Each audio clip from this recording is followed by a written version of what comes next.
कई लोग कहते हैं भगवान दिखाई नहीं देते, पर जब माँ का हाथ सिर पर होता है तो लगता है जैसे ईश्वर चुपचाप हमारे साथ चल रहा हो। जिस दिन माँ का हाथ सिर पर होता है उस दिन भगवान की तस्वीर अपने आप मुस्कुराने लगती है। यह बात मुझे तब समझ आई जब जिंदगी ने पहली बार मुझे बिल्कुल अकेला महसूस कराया। वो दिन बहुत भारी था। न नौकरी पक्की थी, न जेब में पैसे और न ही मन में कोई रास्ता।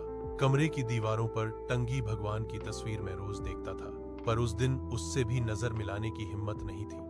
मैं चुपचाप जमीन पर बैठा था, आंखें भरी हुई थी, पर रोने की ताकत भी नहीं थी। उसी वक्त माँ आई। माँ ने कुछ नहीं पूछा, न ये कहा कि क्या हुआ, न ये कि क्यों हुआ। बस अपने कांपते हुए हाथ मेरे सिर पर रख दिए।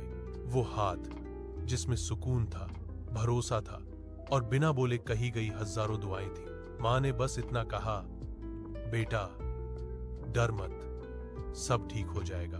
मुझे नहीं पता उन शब्दों में क्या ताकत थी, पर दिल का बोझ थोड़ा हल्का हो गया। मैंने नजर उठाकर दीवार पर लगी भगवान की तस्वीर देखी और सच मानी, उस दिन पहली बार वो तस्वीर मुझे मुस्कुराती हुई लगी, जैसे भगवान कह रहे हों, जब माँ साथ है तो मुझे सामने आने की जरूरत नहीं। माँ का हाथ सिर पर होना किसी ताबीज से कम नहीं। वो हाथ किस्मत की लकीरों को धीरे धीरे सीधा कर देता है। बाद में जिंदगी आसान नहीं हुई, संघर्ष रहे, ठोकरें भी लगी, पर हर बार जब डर लगा मुझे माँ का वो हाथ याद आ गया। और सच कहूं तो जब माँ का हाथ सिर पर होता है तो भगवान सिर्फ तस्वीर में नहीं रहते, वो हमारी जिंदगी में उतर आते हैं।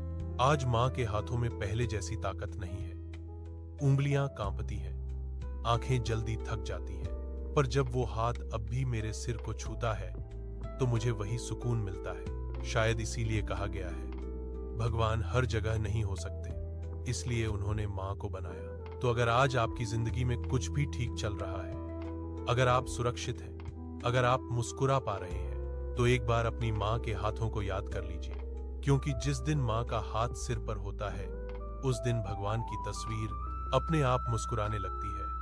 अगर ये कहानी आपके दिल तक पहुंची हो तो इसे किसी और तक जरूर पहुंचाइए, क्योंकि सिर्फ माँ सच है।